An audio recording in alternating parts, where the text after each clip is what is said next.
Welcome back for Hot Wheels episode 12 of the Blue Card series year by year. We are looking at all of the cars that Hot Wheels produced in the 1990 to 1995 range. Collector numbers 157, which is this 57 Chevy, all the way through to collector number 184, which is a metallic blue sparkly Mercedes 380 SEL. And all the cars in between that you see here. There's the Mercedes. We've got three variations, all three to mention. We're going to look at prices, rarity, scarcity of these models, and I do have some very rare models in here to speak of, including those 80s Firebird and VW Golf with the alternate paint and chassis. All right, now just before we get into the video, I wanted to clear a few questions that I see in the comments frequently. Where do I get my prices from? How do I know about all the variations? And I think, well, those are the two main questions I wanted to hit on. So the first question, where do I get my prices? Well, I've been keeping track of how much I spent on every Hot Wheel that I own in my collection in my own homemade Excel program. And so there's that. I buy from many different sources, online, in stores. And also, of course, there's been numerous price guides over the years online. The internet, there's been several good websites and still are good websites with price ranges that I observe. I follow many of the popular cars still on eBay as part of my watch list, even though I'm not purchasing the cars. I just like to see how much they sell for. So that's all part of the hobby for me. And also, I have a lot of cars in duplicate, as you'll see in this video. And this is not something I've shown before in my year-by-year cars videos, how many duplicates I have. These are, for the most part, mint loose duplicates. And, of course, around the perimeter of the table, I have my packaged mint cars. There have been many episodes in the past where I've opened up a lot of these cars, simply because a lot of the blue card cars at this era and moving forwards aren't worth the high dollars that we saw in the 1980s, Hot Wheels and earlier. But there are still many noteworthy cars that command a pretty good price online. And certainly nothing here, I would say, is worth less than about $3, which is still 2 to 3 times as much as you'd spend on a brand new Hot Wheel in the store. So a 200% inflation on those cars for the people that are really concerned about the value of the cars long term. How do I know about all the variations? Well, just like the price guides, both online and websites and various resource books that I have read over the years, I have also made note in my Excel program of all the variations to look for by combining my knowledge on these various sources, as well as simply finding cars and variations by purchasing lots that I find on eBay. For the most part, that's how I found a lot of rare variations, typically from sellers that were liquidating previous diehard collector's collection for whatever reason. I did find a lot of variations that way, and typically had to bid pretty high in eBay bidding wars to get some of those variations. I've lost out on several important variations that I would have loved to add to my collection over the years, but it came down to just not enough money to buy all the cars that I found. So they're still on my shopping list, and I do see them come up for sale once in a while. But there's so very few cars left that I would need to complete my collection that they're almost impossible to buy, or they're just too expensive. So let's get into this group of cars, which I have a very complete collection of variations. The ones that I don't have, I will make note of, so that if you're after these cars, maybe you'll find them even in your own collection. Time to go in for a look at that 57 Chevy. What a cool little Hot Wheels it is. And with the silver hot ones, that is the most desirable of these two variations. Got the ultra hot and silver hot one wheel variation. That's the only difference.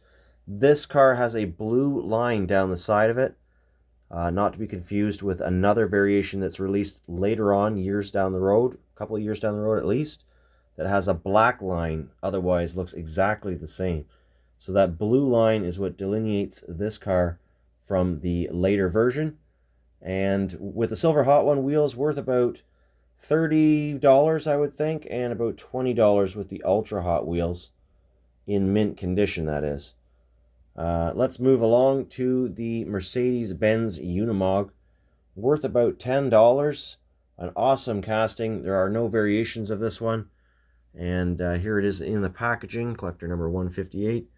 And here is one that has been loose for a while and probably received a dose of UV rays, hence why that back plastic Castrol research team canvas has kind of gone a bit of a beige color, as what happens when these toys are exposed to sunlight. We've got Big Bertha, no variations on that. And we've got the Command Tank. The Command Tank, also no variations. So we've got an Arctic camouflage on this one and a desert camouflage on the Big Bertha.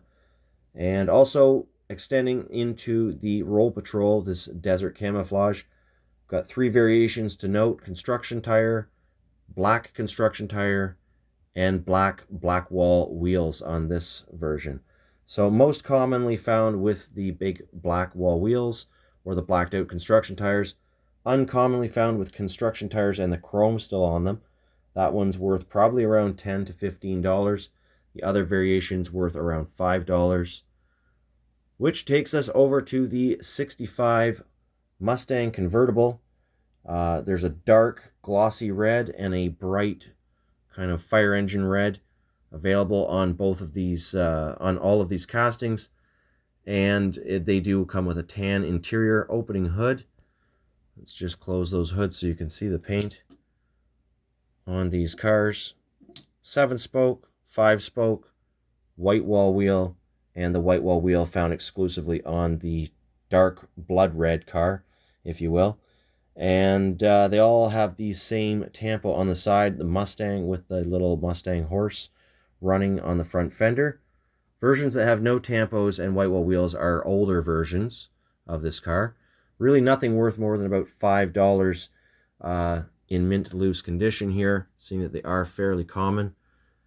In the packaging, the dark red with the white wall wheels is going to be the one worth the most, probably around $10 to $15. Let's go over to the Talbot Leo, a classic Hot Wheel that does not get produced very often anymore. I'm not even sure if the casting still exists, but what a cool looking car. It's got an orange kind of transparent window tint with chrome interior, huge metal flake burgundy sparkles on this car, and a very cool design around the back of it with those swooping fenders. A heavy all metal casting. No variations on that one. Same true cannot be said for the Mercedes 540K. In fact, there are 5 variations to look at here. We've got the 5-dot, the tri-blade, 5-spoke, and black wall wheels most commonly found. Also, you're going to find variations in that blue metallic paint. Take, for example, these 2 black wall versions. Otherwise identical, the one on the right has a much thicker, larger red sparkle in the paint than the one on the left, which is a small sparkles. And obviously the color of blue is completely different. So there's a variation example of things that I found just by acquiring large amounts of these cars. And as you can see, most of them are not light blue, but the sparkle flake size does vary considerably on these cars, and mostly leaning towards large red sparkles with a dark metallic blue paint underneath. Quite cool. Really, these cars are worth about $5 to $10 though, and I'm not really sure that any one of them is overly rare. The Suzuki Quad Racer, classic casting, now found with a dark pink body or a light pink body. I do not have the light pink body version, and so I have the dark version, which is common. The more neon light pink version would be worth about twice as much, so maybe $10 to $15 versus about $5 for a mint loose version. We've got the Vampira next, and multiple variations of this car. I've got the black wall version with tampos on the side, and the ultra hot version, which has only the eye tampos and not the wing tampos. There are apparently 3 versions of this, one having tampos as well on the Ultra Hot Wheel version. The 80s Firebird, 2 variations to note here. I've got the common version open, as you can see, neon orange with a black plastic base, purple interior, and those purpley pink outlined lightning or electric jolts kind of up the hood and sides of the car. For the variation, we are going to go over to these carded versions, which I have in beautiful condition. And so the one on the right is the common version. The one on the left has an additional lightning bolt right on the rear fender above that back wheel that the common version does not have. That makes the car worth about 10 times as much if you can find it. It's a very difficult variation to find. I don't think a lot of people know about it. And so I think I spent about $60 to $80 for that car at auction a long time ago. And where are we off to next? That is the GT Racer. And it is now black. Last time it was seen purple. This black version with the 5 on it. A very notable race car on Hot Wheels track circuits. Very good for racing. Very heavy, all metal. And much like the Soul Air CX4, this one's called. Most commonly found with the Ultra Hot Wheels, the opening cowl, and a black plastic base. It could also be found with a metal base, which I don't have, so that would be quite a rare version. I have it with the silver Hot One wheels as well, and just a really good car for the racetrack and an iconic race car in general. So that takes us over to the Chevy stock car, I believe this one's called Stalker. The Chevy Stalker. And I've got a whole bunch of them out here. They're all the same. There are no variations to note on this collector number 170 car.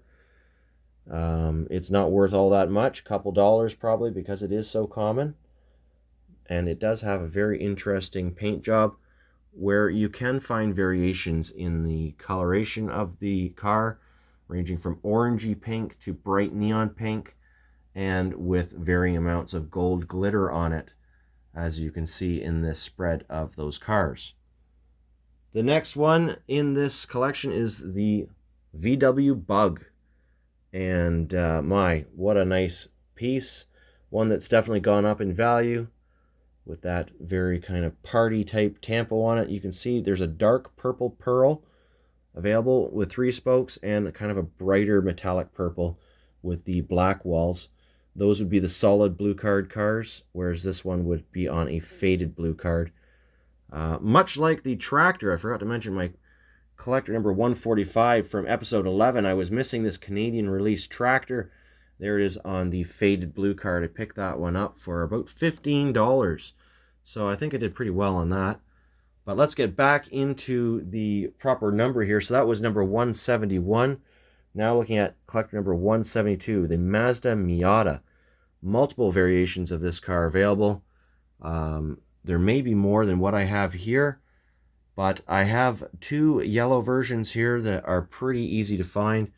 One has the black wall wheels, and the other has those Dayglow 5-spoke plastic co-mold wheels. And under the same collector number with the faded blue card, the Mazda MX-5 comes with a burgundy paint job, 7 spokes or 5-spoke, and with a tampo on it that can be seen. Window variations include the tinted windshield or the clear windshield, which adds to the number of variations of those cars. And here they are in the packaging on the faded blue card. Not sure if the yellow ones were on a solid blue card or not. I do believe that they were, and those can be worth about $5 to $10 each in mint loose condition, and probably about $5 for the burgundy cars. And just double checking my sources, there apparently was a 5-spoke and a 7-spoke version of this yellow car, which if found would be worth a substantial amount of money. The 5-spoke apparently being worth over $125, and a 7-spoke version over $50 in the packaging. So clearly I don't have those in my collection, although I do have enough of these cars to know that those must be rare, because these are the ones that I have in repeat. So that brings us to a car I actually don't have in this collection, and that is a limousine, collector number 174. I am missing that car. Either that or I've misplaced it. So unfortunately I can't show that to you, but we are going to move on to the Ferrari 348. The limousine is not a rare car, by the way. I just, for some reason, don't have it in the collection here. The Ferrari 348, we've got two variations, Silver Hot one and the Ultra Hot version. Silver Hot one is going to be worth more money than the Ultra Hot version, and probably about $20 for that versus about $10 for the other one. Lamborghini Diablo, seen with two different colors of rear plastic spoiler. Got bright blue is the hard variation to find, and the dark blue that matches that metallic glitter paint better is the easier one, but really price is only about $5 to $10 on those cars. Which brings us to another glittery car, the Zender Fact 4, with the neon orange base and interior. Silver Hot one wheels, harder to find, about probably $10, maybe $5 versus $2 to $3 for the Ultra Hot version, which is quite common. And we've got one more glitter car to look at. Actually, two. We've got all those green Fierros. 3, 4. No, we've got lots of glitter cars left to look at. There's a lot of glitter cars released in this set of vehicles. The Hot Bird, always a good car to have in the collection. Although this does look rather wild with those pink seats, clear windows, ultra hot wheels. No variations exist. Worth about $5 to $10. The Porsche 959 Silver Hot ones versus Ultra Hot. Silver Hot ones are worth more, and but these cars are all pretty common. You can find them by looking for them, and they are worth about $10 to $20 depending on the condition. So we move on to the Fierro 2M4 and Pontiac Fierro 2M4. Multiple variations here. We've got Silver Hot ones, Ultra Hot, 5-spoke, and 7-spoke. Prices are really only a few dollars difference between each of these, but the most uncommon is the Silver Hot one version. And the other cars are pretty easy to get, probably in the $5 range. And we do have that car here in the packaging as well. And then there's the Shadow Jet, Blackwall or 5-spoke. Neither are worth more than about $5, as these are incredibly common. And again, I do have quite a few of those piled up over here to look at. No variations that I was able to find. That brings us into a much more expensive and hard to find car.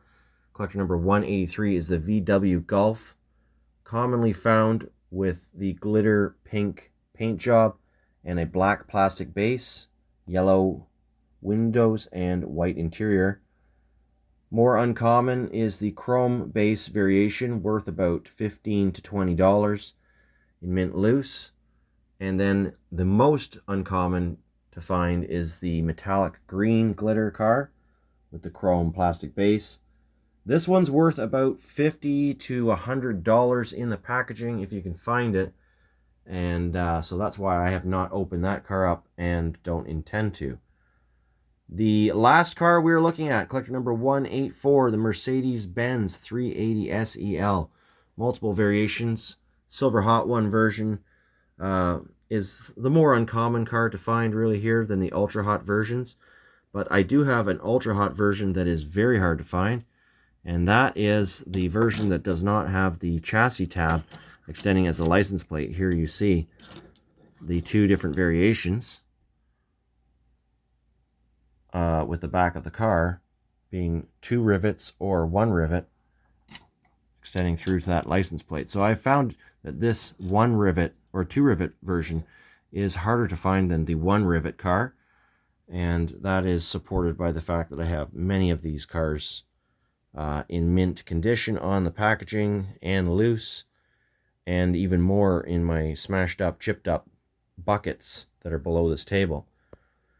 So that's all the cars that I have in this set, and we are going to pick up right where I left off here for episode number 13. Look out for that. Pretty much about once a month I get these videos out, and we are going to look at every single Hot Wheels produced over the years, right through the blue card era, which ends in about 1994, into into the 1995, 96, 97, and onwards. My walls are showing displays of Hot Wheels right up till I think 2001, and then from there we are going into bins and bins of unopened Hot Wheels, because I've been collecting them every year they have been produced and have an extensive collection of these cars to share with you. Stay tuned for more videos, and as always, happy hunting!